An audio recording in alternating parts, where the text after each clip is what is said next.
Nah, mungkin banyak yang bertanya soal kidney disease treatment-nya, jadi pengobatan pada gagal ginjal terutama yang kronik. Biasanya pengobatan gagal ginjal kronik itu kalau sebelum di fase hemodialisa, itu pertama dengan obat-obatan yang sifatnya untuk menekan penyebabnya sebenarnya, atau misalnya hipertensi, misalnya penyebabnya ya diberikan obat hipertensi, diabetes diberikan obat diabetes.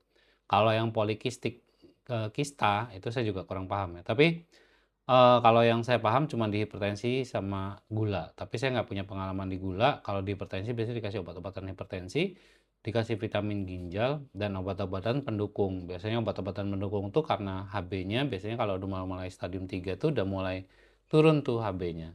Dan biasanya juga tergantung ya, elektrolitnya juga sudah harus mulai dipantau karena elektrolit juga bisa gangguan dan setiap orang tuh berbeda-beda. Ada yang gangguan kalium, ada yang gangguan natrium, ada yang gangguan yang lainnya gitu. Jadi semakin banyak panel yang dipantau pada saat kita kena gagal ginjal kronis, ya treatment di gagal ginjal kronis ini akan lebih maksimal.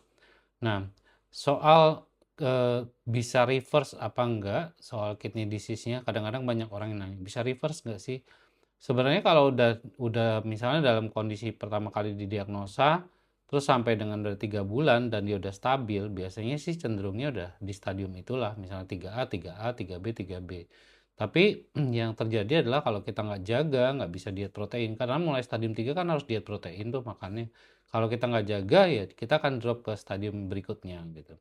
Jadi, masuk ke stadium 5 pun, ya bukannya setiap orang harus hemodialisa, di stadium 5 itu tergantung dari kondisi sikon si pasien. Kalau memang harus, dia sudah bengkak, dia udah sesak, ya mau nggak mau dia harus hemodialisa.